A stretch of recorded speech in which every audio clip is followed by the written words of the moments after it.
Before we begin, make sure you subscribe to the channel, hit the like button, and leave a comment below. What you're about to hear is not just another message, it's a powerful journey that has impacted countless lives and challenged the way many people think about faith, prayer, and spiritual growth. Stay with us until the very end, because some of the most eye-opening and inspiring insights are still ahead. You may discover truths that can change the way you see your spiritual life forever. And here's something important. I want to hear from you. As you watch, share your thoughts, experiences, and what speaks to your heart in the comments section. Your testimony or perspective could encourage someone else who is watching. If you enjoy content that strengthens your faith, reveals powerful biblical truths, and inspires you to go deeper in your walk with God, this is the perfect place for you. So subscribe, turn on notifications, give this video a like, and get ready for a message that could stay with you long after this video ends. Let's begin. No matter what was happening, everything stopped so he could speak with God. Those who lived with him,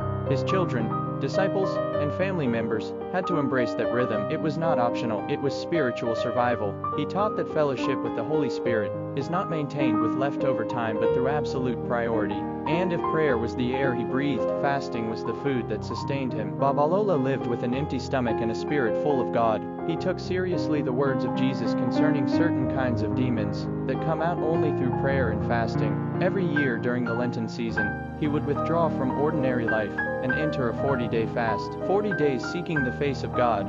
Like Moses, like Elijah, like Jesus, to him, eating was often a distraction from pursuing God's presence. His wife, a godly woman affectionately known as Mama, frequently had to persuade him to eat because, left to himself, he would continue fasting.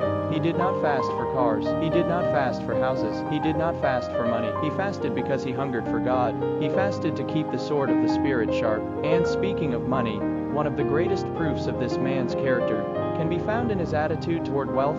Today, many people unfortunately use the name of God as a means of personal gain, but Babalola was different. He ministered to massive crowds. He could have become wealthy from the offerings people brought. Instead, money flowed through his hands as quickly as it came. Everything that entered his possession was redirected toward God's work. If someone donated land, he would build a church. If someone gave him money, he would help the poor. He stored up treasures in heaven rather than on earth. To understand his integrity, consider this.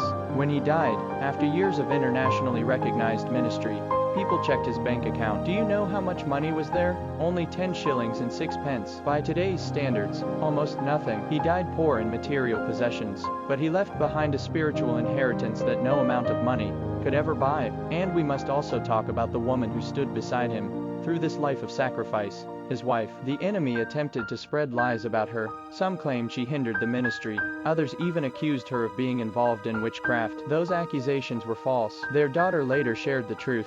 Mama was a pillar of prayer and hard work. Because Babalola gave so much away and spent much of his life traveling to preach, she often carried the responsibility of supporting the household. She sold beans and other products in the marketplace. She provided food for the family. She even helped feed the many visitors who came seeking her husband. She not only endured his long absences, she supported the ministry through her own labor and sacrifice. Behind this great man of God stood a faithful woman holding the rope. But this life of extreme holiness, worn knees, and empty pockets produced an authority that even nature seemed unable to resist.